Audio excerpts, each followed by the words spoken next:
कुंभ मेले की हमारी परिचर्चा लगातार जारी है। वह भी महाकुंभ, मतलब हिंदू सनातन संस्कृति का सबसे बड़ा उत्सव। सोचिए, आप पैदल भी नहीं चलना चाहते हैं, करोड़ों लोगों की भीड़ संगम क्षेत्र में जाने के लिए हैरान है, परेशान है और एक तरीके से तपस्या कर रही है। तो आइए, आप भी इस तप में शामिल हो जाइए और पुण्य अर्जित कर लीजिए, और बाकी जो आप मानते हैं जानते हैं उसे किसी कोने में रख कर आइए। तभी मेला का मायने आप समझ पाएंगे कि महाकुंभ के क्या अर्थ होते हैं।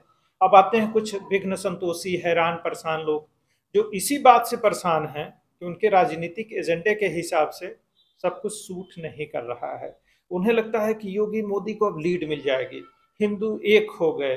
हाँ भाई, ऐसा भी दिख रहा है, क्योंकि सारे लोग जो आस्थावान लोग हैं और दलीय विचारधारा से परेशान नहीं हैं, वोट चाहे जहां आप दे लीजिएगा, वह संतुष्ट हैं। बाकी शहर के लोग भी बड़े दुखी हैं कि क्या जरूरत है इतना लोगों को आने की, इतनी ट्रेन क्यों चल रही, इतनी बसें क्यों चल रही हैं, इतना पैदल चलना पड़ रहा है। हाँ भाई, चलना पड़ेगा। जब एक शहर में करोड़ों लोग आते हैं तो उससे जुड़ी समस्याएं होती हैं।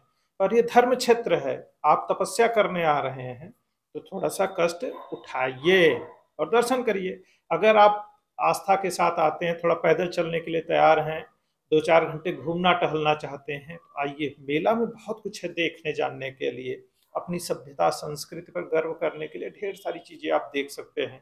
महज आए, डुबकी लगाए और भागने के लिए तैयार हैं तो परेशान होंगे। सरकारी आर्ट गैलरियां और सभ्यता संस्कृति से जुड़ी ढेर सारी ऐसी चीजें हैं जो आपके जीवन में बहुत सारी जानकारियों का भंडार की तरह है। खैर, कोई बात नहीं। अब दूसरी तरफ भी जो इस व्यवस्था से खुश हैं वो भी नाराज हैं ऐसे लोगों से कि वो बुराई क्यों कर रहे हैं। अरे भाई, करने तो क्यों परेशान हो रहे, तुम तो आस्था मान लो, ईश्वर में तुम्हारी विश्वास है, तो उनका भी धीरे धीरे इलाज हो ही जाता है। और क्या करना है, जिनको पता है वो कर रहे हैं। अब हमारे पूर्व मुख्यमंत्री, पूर्व रक्षा मंत्री माननीय आदरणीय मुलायम सिंह जी की भी मूर्ति स्थापित कर दी गई है। कुछ लोग इससे भी नाराज होंगे। भाई बिल्कुल नाराज मत होइए। हमारी सनातन सभ्यता संस्कृति में प्रायश्चित करने, पूजा करने, कल्पवास करने की बहुत सारी विधियां होती हैं।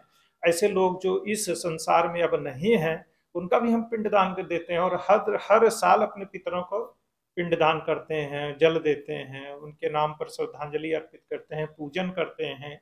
और जब वह शरीर के साथ नहीं रहते तो उनकी मूर्तियां स्थापित करके यही काम किया जाता है।